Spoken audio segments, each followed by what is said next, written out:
पल्लवी गुर्देचे जे प्रकरण झालं जवळपास 15 दिवस त्या गोष्टीला होऊन गेले, पण अजूनही प्रशासनाने काही इथे कारवाई केलेली नाही आहे. आमच्यासोबत पल्लवी गुर्देचे वडील आहे की तिला 2 मुलं आहेत.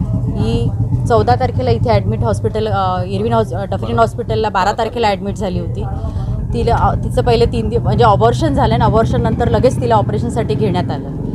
तर डॉक्टरांनी नेमकं काय तिच्या टेस्ट केल्या होत्या की नव्हत्या केल्या, की डायरेक्ट कसं काय तिला ॲनेस्थेशिया दिल्याबरोबर ती डायरेक्ट कोमामध्ये कशी गेली याची माहिती तिच्या कुटुंबाला पण नव्हती. तिचे वडील पण तिथे होते. डायरेक्ट सिरियस झाल्यावर त्यांना बोलवण्यात येते की तुमच्या मुलीची काहीच इथे हालचाल नाही आहे, काही तिचा रिस्पॉन्स नाही आहे. तेव्हा तिच्या नातेवाईकाला माहिती देण्यात येते. पण डायरेक्ट त्यांनी हे झाल्याबरोबरच ऑपरेशनला इथेच का त्यांनी घेतलं, हे आमची मागणी आहे प्रशासनाला की तुम्ही आधी इथे त्यांचे टेस्ट केल्या का, त्यांचे रिपोर्ट तुम्ही बघितले का, पेशंट कशा अवस्थेमध्ये आहे हे बघितलं का, आणि डायरेक्ट ऑपरेशन थिएटरला का घेतलं तुम्ही, आणि याची पुरेपूर माहिती आधी नातेवाईकाला का दिली नाही की डायरेक्ट तुम्ही या स्टेपला गेल्यावर पेशंट अशा अवस्थेमध्ये आहे म्हणून तुम्ही सांगता. समोर काय पावलं लपला या आम्हाला त्या मुलीला न्याय मिळून पाहिजे. ती मुलगी तर बिचारी गेली, पण तिचे जे 2 मुलं आहेत त्यांचं काय, त्यांचं भविष्य काय आहे. तिच्याकडे तिचे जे मिस्टर आहे ते तर पुढेच येत नाही आहे या संदर्भामध्ये. वडील आहे, वडील या सगळ्या बाबतीत भूमिका घेत आहे. आज मी एक महिला काँग्रेसचे अध्यक्ष म्हणून एक महिलेची भूमिका मी याच्यामध्ये मांडते.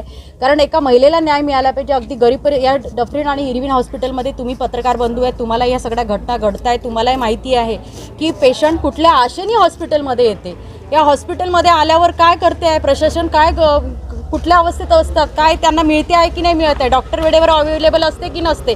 एवढ्या मोठ्या शासनाच्या सगळ्या गोष्टी इथे अवेलेबल असून पेशंटला त्या गोष्टी वेळेवर मिळत नाही, डॉक्टर अवेलेबल राहत नाही. जेव्हा या सगळ्या गोष्टी होतात, एखादा पेशंट दगावला जाते.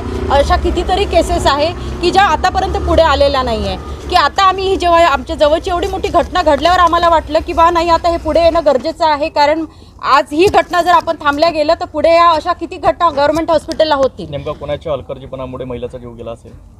आता या परिस्थितीत या गोष्टीची आम्ही शहानिशा करणारच आहोत. डॉक्टर आम्हाला काय रिपोर्ट देतात त्यांच्या रिपोर्टवर पण ह्या गोष्टी हे करेल. पण नाही मिळाला न्याय तरी आम्ही न्यायालयाकडे नक्कीच जाऊ.